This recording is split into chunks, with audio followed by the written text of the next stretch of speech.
These are the 7 big news stories rocking cryptocurrency markets this week. Everything from Cardano to Ethereum, and one absolutely massive news story coming out of China that could be one of the most important news stories of 2023. So do make sure to watch until the end of this video to hear this story, because you don't want to miss this one.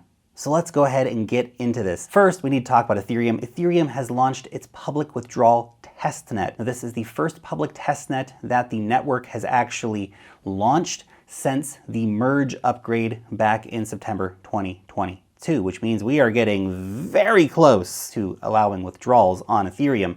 Now, while the withdrawal feature for staked ETH is still in beta mode, the full withdrawal source code has actually been published over to the Ethereum website. The testnet is going to allow users to set a withdrawal address and to test partial and full withdrawals by exiting their validator position. And it's going to allow for protocols running on the network, such as Lido Finance, a very popular staking service, to test out how they want to collect and display and then to use the different withdrawal information available. The Ethereum developers also plan to follow this up with 2 further testnets coming up pretty soon, launching on February 6th or around February 6th. There's so much good stuff happening on Ethereum right now. It's absolutely awesome. ETH, man, ETH. No one's bullish enough on ETH, I guess. The circulating supply of Ethereum also just reached an all-time low since the merge happened, of around 120 million Ethereum. So that's pretty cool. Now let's talk about the big news from Ethereum network darling Uniswap, who's actually teaming up with Wormhole, a major cross-chain bridge, for the BNB chain launch. So Uniswap v3 is actually coming to the BNB chain, which is huge news, with the help, of course, of the guys from Wormhole. So Uniswap DAO voters have chosen Wormhole as its single crypto bridge provider for this proposed launch. Wormhole will now be included in the final governance proposal for the deployment of V3 on the BNB chain. Now, this comes at an absolutely critical time for Uniswap, as its business source license expires on April 1st. The clock is ticking forward. Now, this is a time delay trademark, which actually stops other projects from copying their code. Now, it is supposed to prevent incidents like the one that we saw happen with SushiSwap a few years ago, when they launched against Uniswap and were basically doing a vampire attack on them in 2020. For this reason, some DAO participants have actually encouraged the move over to the BNB chain before the deadline is up, because BNB chain, it's a pretty hot place, a lot of users over there, so getting Uniswap over there could be a big deal, but they have to compete with PancakeSwap when they do it. Now let's talk about Ethereum Layer 2 network Arbitrum. So the Vela exchange has launched for private beta testing this week on the network. More broadly, we have been seeing just an explosion of new protocols launching over on Arbitrum. It's been pretty impressive. Some of the biggest gainers that we have seen over the last few months have been on Arbitrum. Anyway, Vela was originally known as DEX Pools when it was back on the Ethereum network before moving over to Arbitrum. Vela just launched its rebranded token, the Vela token, on the Camelot exchange, a decentralized exchange on Arbitrum, and it is an identical utility token to the original DXP token. Now, DXP and Vela holders can actually earn a share of the trading fees generated on the new decentralized exchange. So the reason I bring this up is basically we have another new entrant into the real yield wars. We're seeing a lot of these new decentralized exchanges launching that are going to be giving money back to token holders. It's also interesting to see if Vela can actually get any kind of real market share, right, from the dominant players like GMX. By the way, GMX has reached a new all-time high this week. It is up big time as well since we first featured it in the newsletter as a very high potential project. Again, underlining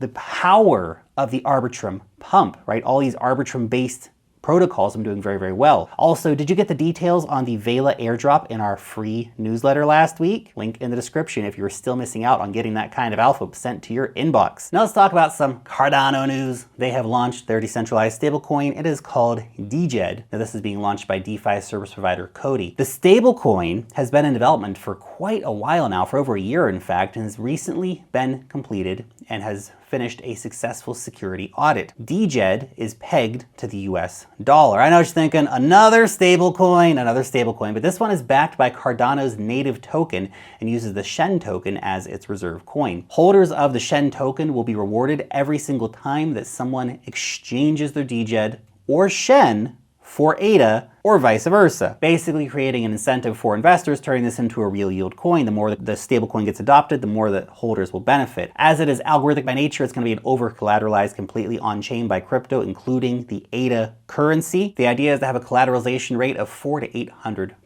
In less than 24 hours after the launch, DJED has seen over 27 million ADA tokens coming in to back the coin. The CEO of Cody has said there needs to be a safe haven from the market volatility, and that they're hoping that DJED will do that. He said, not only do we need a stable coin, but we need one that is decentralized and has on-chain proof of reserves. Look, for one, I'm excited about this launch of DJED on Cardano. This could end up being the DAI of the Cardano ecosystem, right? You see how important that has been over on Ethereum, right? So if they can pull that off, if they can become that important, there's real potential for that coin, as well as, of course, for the token holders who might get some money paid back into their pockets. Next, let's talk about some great news from ImmutableX. They're launching an all-in-one passport system in April for gaming. So this will allow for gaming studios to onboard gamers into Web3, into crypto. It's a non-custodial wallet, gamer profile, and authenticator all in one, built for gaming studios to be able to easily adopt into crypto gaming. Think of it as Immutable's own Xbox gamer tag or Apple ID. Immutable president and co-founder Robbie Ferguson has said that for Web3 gaming to reach 1 billion players, onboarding must be invisible, it must be secure, and it must work across any game. Mobile, console, desktop, doesn't matter. Immutable Passport is a self-custodial wallet where users can go and sign in with just an email and a one-time password. It is going to be a game changer for game players and radically reduce user acquisition costs. Big story, very excited about that. This could be the spark for crypto gaming. Now the next story, pretty insane, and I really think that it underlines that no one is yet bullish enough on crypto. So apparently, Amazon has a secret project on its 2023 roadmap, which will reportedly include NFTs and gaming. Now, it is reported that they're going to be launching a digital asset company and an NFT freaking marketplace. Amazon is launching an NFT marketplace. It's crazy. Well, the details of the project are still relatively unknown. It's currently in the development stage and is set for launch as soon as April. Pretty big news. According to information from 4 anonymous sources, they say the use cases will include blockchain-based games in particular. Pretty gosh darn interesting. The new project will be launched by Amazon, by the way, not by its hosting platform, Amazon Web Services, AWS. They have already jumped into the Web3 space. Recently, as we covered, they also announced a partnership with the Avalanche Network. Now, if this news holds up, it does have the potential to be absolutely massive for Web3 adoption. Now, speaking of Amazon Web Services, it has been announced that they are also helping the BNB chain to build a test net for a storage-based Web3 network. A white paper has been introduced by the BNB chain developers for a project called Greenfield. Using, of course, the native BNB token, users are going to be able to store data and to access or monetize that data through smart contracts. Pretty crazy. Amazon, BNB, nuts. Amazon could become a massive player in the Web3 space with these upcoming projects. They are positioning themselves very well at the moment. And this final story, absolutely massive. China has reportedly starting taxing cryptocurrency investors and miners at a 20% personal income tax rate. Wait a minute. China banned crypto, yet the government wants tax revenue from it.